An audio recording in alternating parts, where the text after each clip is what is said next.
Guys, welcome back to my YouTube channel. Welcome to another video. You guys, today it's a story time. I've been wanting to tell this story for some time now. Not this story, like I've been wanting to do a lot of story time, but you guys, it's not easy to have a baby and then to get to do some of these videos that we really like to do. But anyways, I don't want to use Obi as an excuse. Today I have decided and I have made up my mind to do this story time, and here we are. So guys, yeah, my name is Maureen Achu. I'm a food, family and lifestyle vlogger. If you're seeing my face for the very first time, please don't forget to hit that red subscribe button to be a part of my family. And to my returning subscribers, thank you so much for always tuning in. Oh man, some sweet on the beat. So guys, yeah, from the title you've already known the story that I'm about to tell. So if you're still interested in hearing this story, please don't stop watching. And at the end of this story, if you like it, please do give it a thumbs up and subscribe to my YouTube channel and share, send a comment, and don't stop watching. So let's dive right into this story. So guys, this happened 4 years ago. I gave birth to my baby newly, and my baby was just 2 months, and my mom had left and gone back home to be with my dad because my dad was really sick then. So my mom needed to go back to be with her husband and take care of him because her younger sister was the one that had to come from the village to take care of my father. So it was time for her to go back. My baby was just 2 months. So when she needed to go back, I desperately wanted a house help. I desperately needed someone to help me because I was just the only one with the baby. And then I have an elder sister that is also in Abuja where I live, but my elder sister was living very far from me, and my elder sister was going to work. So there was no way my elder sister was going to just come and stay with me, So my mom had to go, and I was desperate. I needed someone, and then I had to talk to my sister, and my sister said, okay, her landlady had someone that can bring somebody for us, So now this guy that brought my house help was my house help's cousin, and this guy grew up with my sister's landlady all through. The woman actually sent him to secondary school. After secondary school, the woman sent him to a polytechnic where he went to school and then graduated from the polytechnic. The woman paid his fees all through and graduated. And then as at that time, this guy had already gotten a job, and he had relocated from Abuja to another state to work. So my sister had to talk to her landlady. My sister's landlady asked me to call the guy. So I had to call the guy. When I called him and I told him that, look, I really need somebody. My mother has gone back. I need someone that can help me with the baby. Just a little girl that can help me to, at least hold my baby so that I can cook, hold my baby so I can do other things. I don't really need anyone to clean my house because let me give you guys a background story. Because where I live is just like a mini estate, very small estate of about 10 houses. So we have this about 3 or 4 ladies that clean the compounds. They clean everybody's compound. They'll just come into your compound, clean it, tidy up. So I had a woman, one of those ladies, I had her. She wasn't doing this for only me. She was doing it for about 3 or 4 people in my own compound. So what she does is that she will come into our house. When people go to work, she will come into your house, clean your house. You can drop the key for her. She will clean your house and also drop back the key to the security man. So at the end of every month, we pay her. So I had that woman to clean my house. So all I needed was just someone that would be with me. As at that time, I was staying all alone. I needed someone. I desperately needed someone. So I explained to this boy. I told him I need a little girl that can help me take care of my baby while I do other things. And the only major thing I would do is to cook. So he was like, okay, these are the conditions. He told me the conditions. He told me that, look, you're not going to pay the girl. All I want is for her to go to school. That what he does for his people, the people from his town, what he does, because I wasn't the only person that man has brought somebody for, He used to bring for people that are close to my sister's landlady. He used to bring little girls to come and live with them. So he told me that what I really want from you is I want you to send her to school and to treat her well. That the major thing he wants for the girls from his community is education, that he wants them to go to school, that they are from a village inside one town. I'm not going to call that the name of that town here, inside one town, and it's an interior village. And that the problem that they have is that they don't really go to school. The teachers don't come to school. The primary school, they don't have facilities. The teachers don't come to school. They don't even teach the students well. They teach students with Igbo language. And most times on school days, these children will go to farm instead of going to school, you know. So that is not what he wants for these girls. That for him, he has received a very good education. Why? Because he came out, served somebody, and they sent him to school. And now look at him today. He's doing very well. He has a good job. So he wants me to do the same for that girl, whichever girl he's going to bring for me. And I said, why? I'm good with that. He said that maybe once in a while you can send money to the parents. Once in a while you can call the parents and give them whatever you want. But the most important thing, make sure that the girl goes to school and that you treat her well. I said, I am just good. That for me, I want to educate a girl child. All you can give to a girl child, for me, that is what I believe. I believe that all one can give to a girl child is education.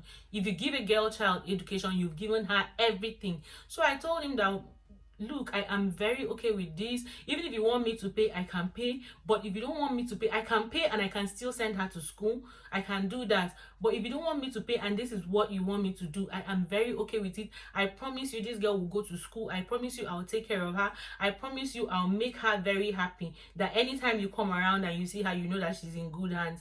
And he was like, okay, no problem.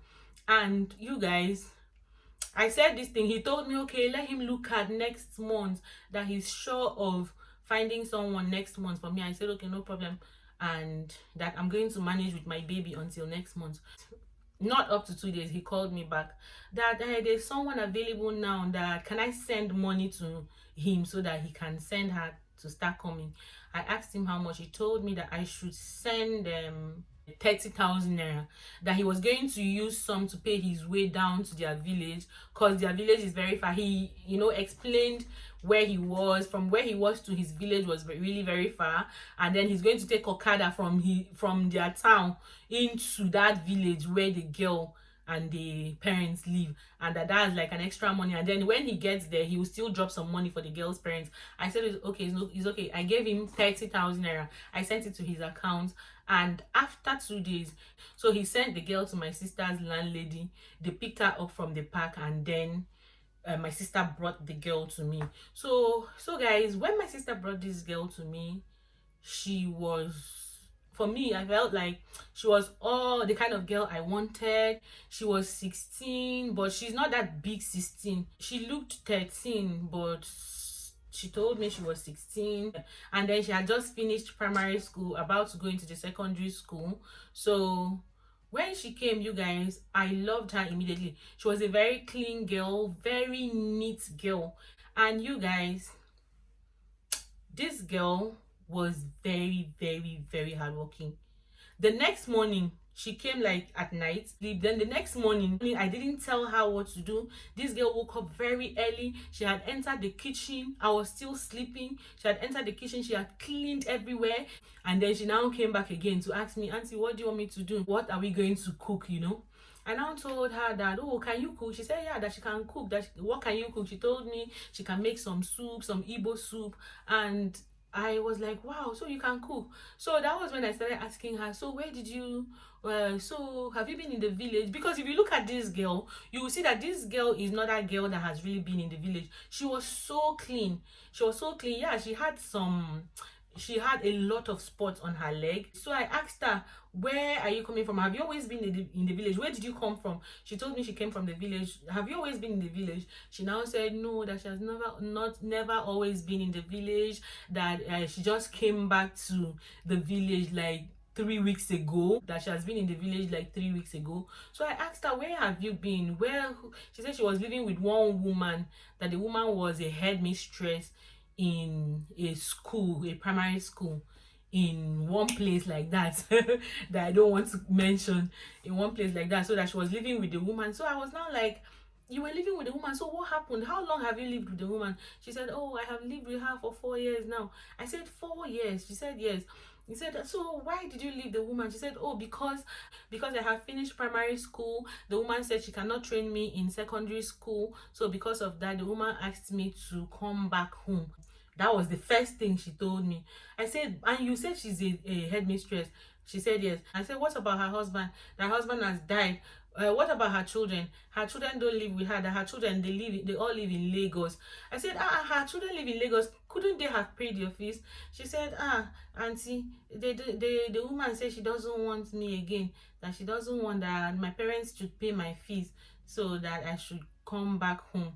That even when the woman was sending her back home, that the woman did not tell her that she was sending her back home, that the woman told her to go for holiday, that she will come back and come and pick her. So when she now went home for holiday and they started calling the woman to come back, the woman refused to come back. And I now said, but did you do anything wrong? She was like, no, that she didn't do anything wrong. And the woman didn't come back again to pick you. She said, yes. I said, how many weeks have you been at home now? She said that she has been at home for 3 weeks. I said, but you people did not even wait for the woman to come back, pick you. So, and you immediately came here.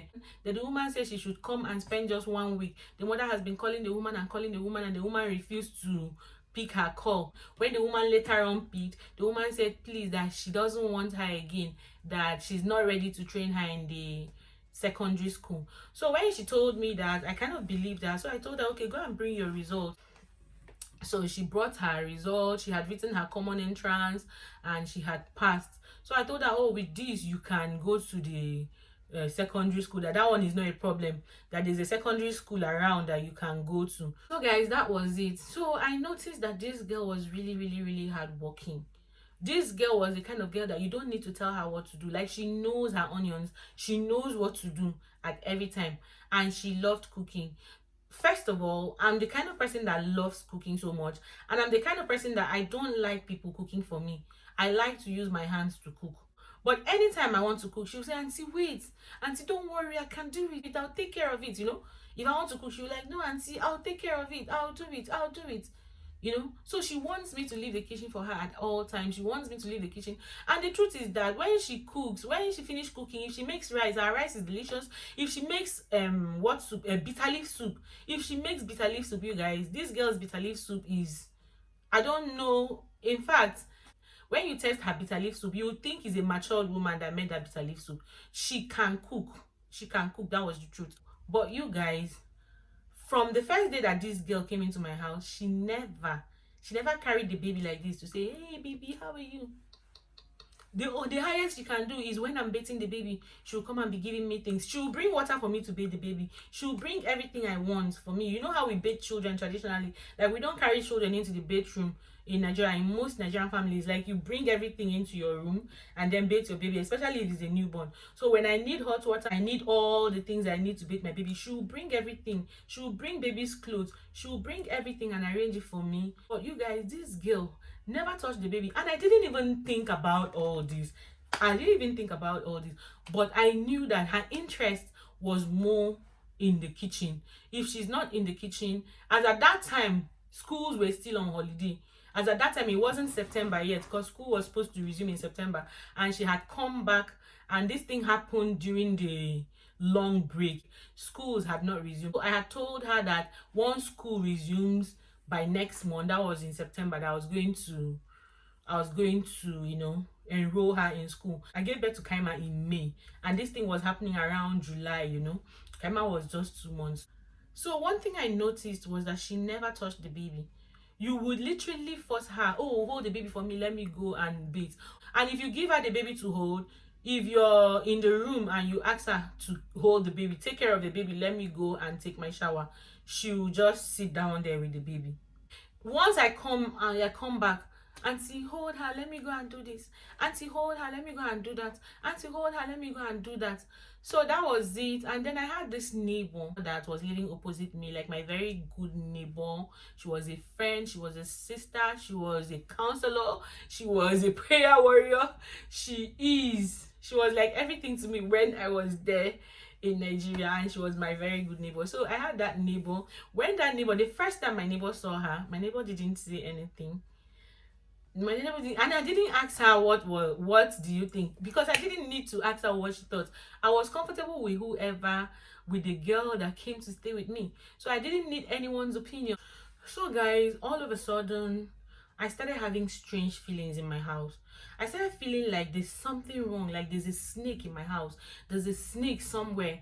Like I would be in my house and I would be going to a corner in my living room to check if there's something hiding that I'm not seeing. I'll be in my house, I'll be feeling like there's something hiding in my wardrobe, or there's something hiding in or under the bed, and I'll start looking for whatever it is. But I had the feelings that there was a snake in this house. But trust me, guys, I never thought in my life that maybe it is because of the person that came into my house. I never thought about that. I just had this strange feeling that there's a snake in this house. And then this made me to keep praying. Midnight, I'll wake up and I'll be praying, I'll be binding, I'll be casting every serpentine spirit. I'll be casting and binding and praying. I stopped sleeping. Like, I stopped sleeping. I became just uncomfortable in my own house. I felt like there was a snake in the house. I would be in my living room and I would think that, oh, I'm hearing a noise in the kitchen. I'll go to the kitchen and start opening maybe the cupboards to check if there's something strange. At a point, I had to call the security man and I told him that, please, because there's a very small grass behind my window. I told him, please go and cut it, because I keep feeling like there's a snake that will enter there and maybe hide and enter into my house. And the security man told me, madam, we don't leave here tire, snake no dey come around here, because I'm living in a very cool environment, very clean environment. So how will snake come in? So I started having that strange feelings, and this made me to run to church. I ran to Dunamis church. Every time that they're having their Tuesday deliverance service, I'll be there. And when I'm going, I'm not even going alone. I'll go with her and I'll go with the baby. I'll go with the three of us. Will go there, and then I'll be praying. I kept praying and praying and praying and destroying and binding and casting. You guys, this kept going on. I had a strange feeling that there's a snake in my house. I had a strange feeling. I had these feelings that there's something that is not right in my house. But trust me, as I was having that feelings, I never thought it could be because of that girl that came into my house. I never thought it could be because of her. So guys, one night I was sleeping and I had a very terrible dream. In that dream, it was me, my little house help, and my daughter, my baby, my newborn baby. We went to visit one of my friends in that dream. When we got to my friend's house and I had entered with the baby, and my friend was like, are you the only one that came? I said, no, I'm not the only one that came. Oh, I came with the baby now. Look at the baby. I'm with the baby and this black snake that you're seeing here.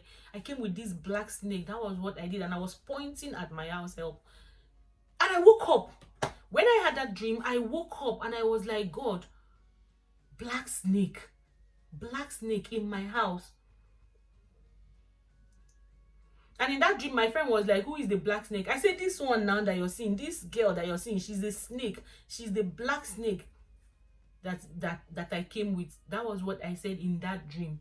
I woke up, I was like, I started praying. I was like, so this is the reason why I've been having these feelings. So this is the reason why I've been having the feelings that there's a snake in my house. I started praying. I now had to call her. I started counseling her. Do you have any problem? She said no. Do you see snakes around? She said no. I tried to counsel her. I tried to talk to her. She's just, everything I said, she was like, no.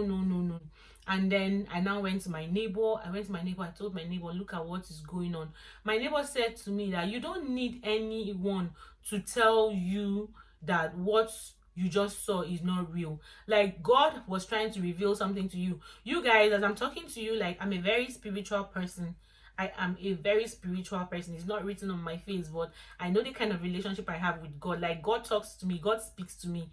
But then in this situation, I didn't really want to think that this is the reason why God is speaking to me, So my neighbor was like, God has already spoken to you. Like, God is trying to tell you that all is not well. But if you want to let it be like that, you're on your own. But this is enough for you to know that that girl is not very okay. My neighbor now gave me some instances, the reason why she never liked that girl. Meanwhile, this girl is good. This girl is good. Like, this girl she's the girl that will wake up and do things at home without. And so when my neighbor told me that you don't need anyone to tell you anymore that this is the reason why you're having those strange dreams, because one night I was literally shouting and praying and binding and casting, and in the morning my neighbor woke up and told me that they try, they sleep every night, you're praying every midnight, they pray. I told her that look at what I'm seeing. She now told me that I need to pray more. She told me that I need to pray more. So my neighbor told me that this should be the reason why all this is going on. This was about 3 weeks that she had started staying with me. Another thing I noticed was that this girl will not carry the baby. So I had to call her one day and I told her that, do you know the reason why I brought you here? And she said, yes, I know, auntie. I said, what are the reasons? She said, you brought me to come and cook for you, to clean the house, to take care of the house. I told her, but are you cleaning the house? We have someone that comes here to clean. And because the woman that used to clean the house begged me, she told me that I know now that you have brought a house help, that you want to stop me from cleaning, that please, I shouldn't stop her from cleaning, that she really needs that money. I told her, okay, no problem. I'm not going to stop you from cleaning. You can be coming to clean for me. I'm not going to stop you from cleaning. That this girl, I didn't even bring her to clean. I brought her so that she can take care of the baby for me. And if she's taking care of the baby, I will not expect her to do so many work. I want her to focus on the baby. So she didn't come to clean. So I now asked this girl that, do you know the reason why I brought you? She said yes, that she knows. What are the reasons? I told her. She told me that you brought me here to come and help you, to come and cook for you and take care of the baby and take care of the house. And I told her, now I brought you to come and take care of the baby. Do you take care of the baby? How many times have you carried this baby? This baby will be crying at night, you guys. I'll be the one to carry the baby. This girl will not wake up. And the thing with her is that wake her up as much as you like, she will not wake up. So when she did that night one, like several times I tried to wake her up at night, she will not wake up to carry the baby. My husband was like on the phone. My husband told me that no, she's a small girl, leave her, don't wake her up, allow her to sleep at night, carry the baby. During the day she can help you, carry the baby, but at night let her sleep. So I just agreed with my husband, and my husband is not even into bringing someone to help him. My husband feels like you can do this thing on your own, you don't need anyone. But so because my husband said leave her, let her be sleeping at night, I left her. I stopped waking her up. So I asked her, but do you really come here? Do you really help me? Do you really help me? Like, you'll be sleeping, the baby will be crying, I'll be the one to carry the baby, I'll be the one to feed the baby, I'll be the one to do everything at night. And then during the day that you're supposed to carry this baby, you will not want to carry the baby. You'll be in the kitchen cooking. This girl can stay in the kitchen. Like, after cooking, she can just decide to go to the kitchen and sit down there just like that. If she's not watching a movie or she's not reading, and she could read, you guys, she could read very well. She was a very intelligent girl. She could read very well, so she loves reading. So I told her that I brought you here, but what you do is either you're in the kitchen or you're cleaning or you're washing plates or doing something or washing clothes. Yeah, that was another thing that she was doing, to wash clothes. She can go outside and spend like 5 hours just washing clothes. So I now told her that, look, I brought you to help me carry this child. I didn't bring you to do any other thing. If you know that there's anything that will stop you from carrying the baby, stop it. Help me to carry the baby.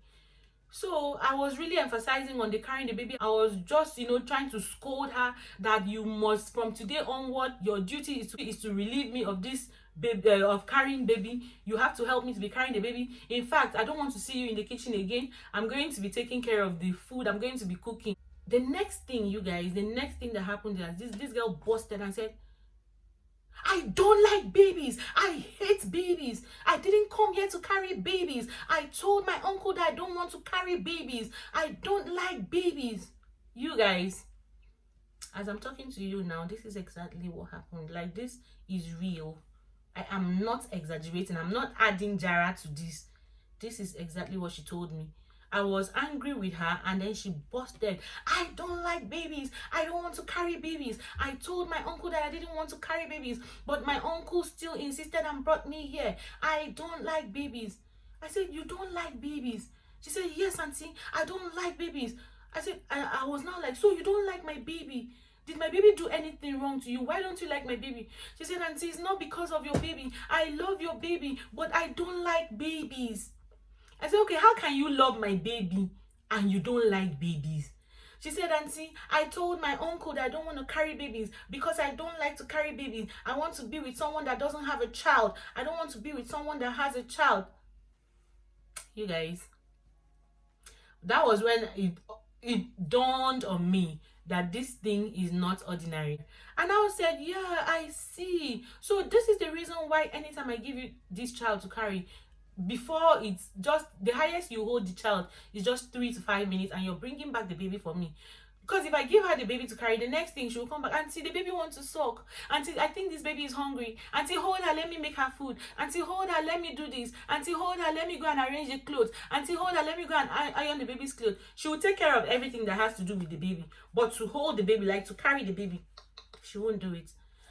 So I was now scared. You guys, I was so scared. I was so scared. And I told her, what did I do to you? Have I ever treated you wrongly? You don't like me? Or is it me? Did I do something wrong to you? She said, Auntie, it's not you. I said, did my baby do anything wrong to you? She said, no, Auntie, your baby didn't do anything wrong to me. I don't like to carry babies. I don't like to carry babies. I hate babies. You guys, at this point, the next thing I did was to call her mom. I just called her mom because her mom has been calling us. There's no 2 or 3 days that her mom will not call to know how she's doing. Immediately, I called her mom and I told her mom that, Auntie, look at what your daughter is saying. Immediately, I called her mom and I said that her mom said I should give her the phone. I gave her the phone. It was on speaker. Her mom was now like, what is it?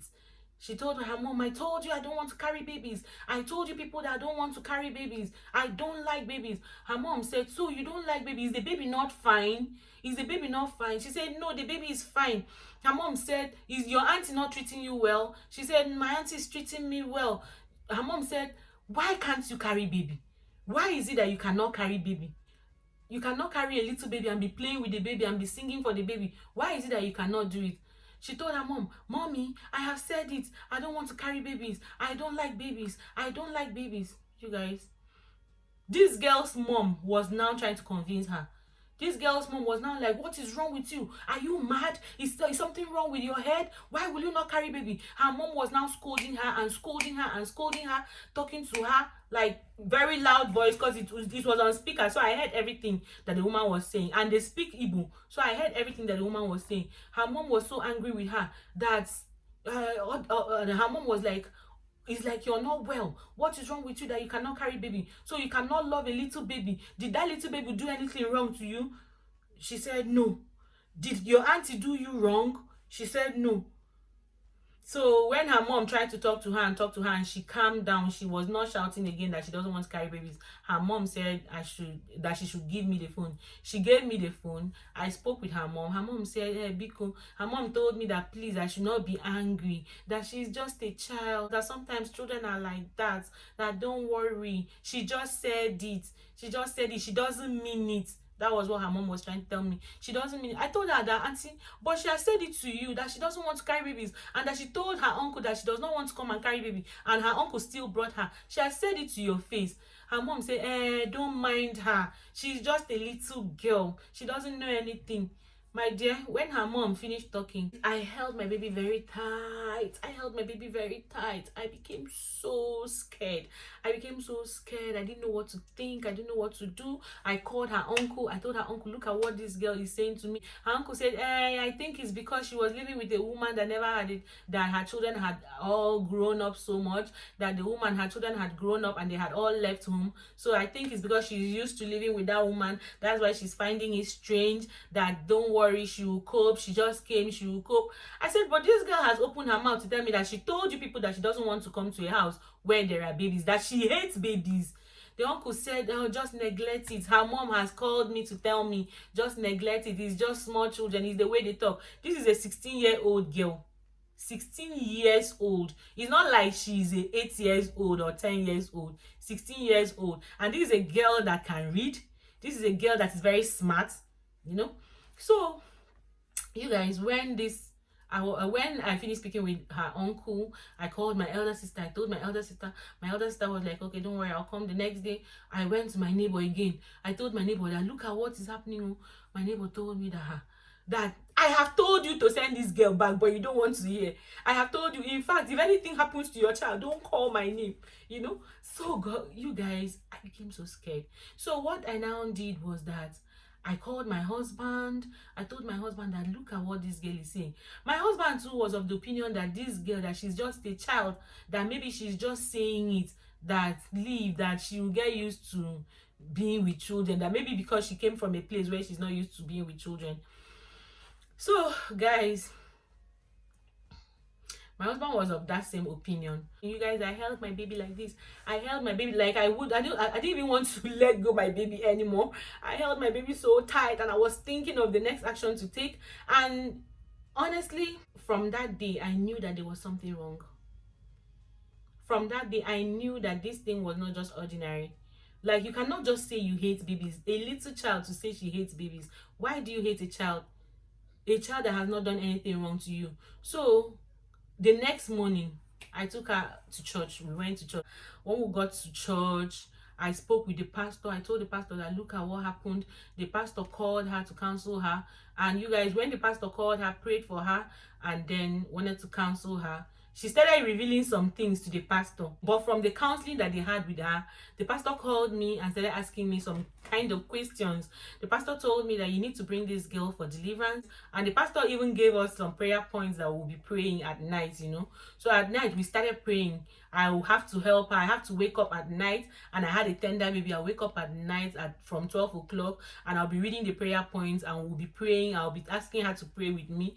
And we'll be praying. So we did that for 3 nights, you guys. We went back for deliverance. I took her for deliverance. And she even said more. She said more than... She said so many things that the pastor refused to tell me till today. The pastor did not tell me what she said, because I think their rule at the counseling unit is that you don't say someone's problem to another person. You don't reveal someone's secret. Whatever they tell you, you don't have to tell it to another person. It's just between you and the person you're counseling. So the pastor just refused to tell me. The pastor told me, the only thing that the pastor told me is that this girl, is she your younger sister? I said no, that I brought her from so place. The pastor was like, is she related to you in any way? I said no, she's not related to me in any way, but that she's related to my sister's landlady's house boy, kind of. So the pastor was like, you cannot do what is in this thing. One, you have a very tender baby. This girl needs someone that is very prayerful to be with her. This girl needs someone that will back her up seriously in prayers, someone that will be waking up at midnight to pray for her, to pray with her, and someone that can help her to fast and all that. So that the only thing he can advise me as a pastor, and because I have a very tender child, from the things that he has heard from this girl, that my baby might be in danger, so that the best thing is to send this girl back. That was what the pastor told me. The pastor was like that the best thing is to send this girl back. Meanwhile, before then, this was about 3 days. Before then, that 3 days, I never allowed her to even near my child. Like, I was so scared for my baby, because what she said was still on my mind. The pastor told me this, and I was like, Pastor, can't you do something? I don't mind. I can be bringing her for you to pray for her. Because I really needed someone. I needed someone to be in that house. I needed someone to help me with a lot of things. I wasn't used to, you know, being alone and doing everything on my own. So I was like, Pastor, I can be bringing her to come and, you know, do her prayers. Pastor told me that, are you sure you can do this? That, look, let me tell you, you have a baby. It's not even about you being able to bring her for deliverance. But the problem is that during this deliverance period, these spirits that are, you know, disturbing this girl, that they might harm your baby. So the best thing is to take her home. When she gets home, she should go to a mountain of fire there, or she should go to any church where they can conduct a good deliverance for her there, and let them help her out. I said okay. So I had to call this girl's mom. I called this girl's mom, and I told this girl's mom that, see, look at what is going on. Look at, apart from what your daughter said, look at, there are some things that your daughter told this pastor. Because the girl's mom, like me and her, we had already had that relationship. She will always call the daughter on my phone. Like every 3 days, she will call the daughter on my phone. So I told the girl's mom that, look at what this pastor is saying. That there are some things that your daughter told the pastor that I don't even know about it. But I didn't tell the woman that the pastor said I should let the child go, you know. But I just told the woman that there are some things that your daughter told the pastor and that your daughter was trying to tell the pastor that there are some spirits disturbing her, if she can ask her daughter. So the woman told me, okay, no problem, give her the phone. I gave her the phone. She took the phone and went away to the kitchen, and I didn't even bother. I didn't even want to hear what they're saying, because already in my mind I was already tired. Like, I was already scared for my baby. I was so scared for my baby. So she went and she spoke with her mom. When they finished talking, her mom asked her to bring the phone. She brought the phone to me, and her mom was now like, oh, this thing, don't worry, it's nothing serious, it's something that is in our village, it's just a normal thing, it happens to young girls, don't worry, she will be fine, just take her to prayers. Once they pray for her and cast out that thing, it will go. It actually disturbs young girls. I told her that, auntie, I don't understand what you're saying. I told her that, what thing is that? The woman said, you will not understand. You will not understand. It's all these small, small spirits that disturbs children in our area, that they have a river. The woman told me, we have a river, a very big river beside our house. So sometimes all those small, small demons, they used to disturb little children, especially young girls. When she finished talking, I didn't even want to ask her any question, any further question. I didn't even want to say, as at that time, I didn't want to talk too much. I didn't even want to call my sister, because I know if I call my sister will give me her own solution. I know if I start calling people and start wanting to hear and asking for what to do, that people will give me different kinds of opinion. All I wanted, as at that time, you guys, all I wanted was just for that girl to leave my house. So I called my husband. Me and my husband, we talked. So my husband was like, what do you want? I told my husband that all I want is for this girl to go. That even if the pastor didn't even say that I should let her go, the fact that I heard her say that she hates babies, that fact alone is enough for me to just let this girl go. Because I don't know how to leave my baby for her and just go out for 1 hour, or rush out to say, let me go and buy something for even 20 minutes. I'll be so scared. So I just told my husband that all I want is for her to go. My husband was like, just do what you want to do. So I had to go out that night. I carried my baby and I went to the ATM. Like, I did not even leave my baby for her. I carried my baby, went to the ATM, withdrew money, came back. I just got some things. Like, I had some clothes. I brought out some clothes that I wanted to give her. I wanted to give her that clothes to some people. So I brought out those clothes. I didn't even tell her that she was going to leave the next morning. The next morning, as early as 5 o'clock, I woke her up. I told her that, you do know what? Like, I'll be traveling, and I need you to go and stay with your mom for a while. Then when I come back, I'll call you to, come back. She said, hey, really, auntie, you'll be traveling? I said, yes. She was excited. So you want me to go home? I said, yeah, I want you to go home. Go and stay with your mom. When I come back, I'll call you. I'll call your mom and you come. She said, okay, no problem. It's okay. She was so happy. Like, she was so happy. I told her to pack her things. I gave her my box. I had already shopped for her.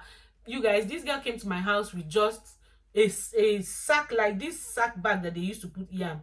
Sack bag. That was what she came to my house with.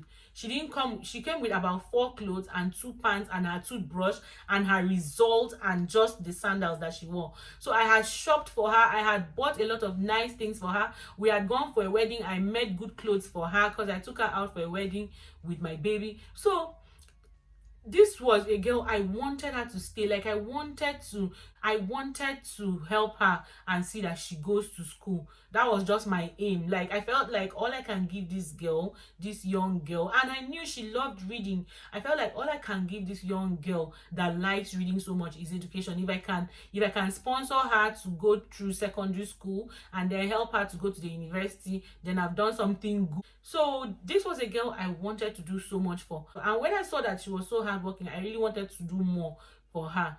But you guys, I was so scared. I was scared for my baby. Like, my baby was so tender. My baby was just 2 months. I was scared for my baby. I couldn't trust her anymore with my baby because of that statement. Just that statement. Not even because I was feeling this sensation that there's a snake in my house. I told you guys I was still feeling like there's something strange in my house. But after that night that I had that dream, I knew that all was not well, and I started praying, and this thing now happened. So God has a way of doing his own thing. So guys, that was it. Very early, I took her to the park. I paid for her. I gave her extra money, like very much money. I told her to give to her mom, and I was going to call her mom. So immediately I called her mom. I told her mom that her mom should go and pick her up from the park. So I gave the mom the driver's number, and I also gave the driver the mom's number and I took the driver's number. So that was how I had to let her go, you guys. But I wasn't happy when I was letting her go. I felt like I should have done more. Maybe I was taking this thing too serious.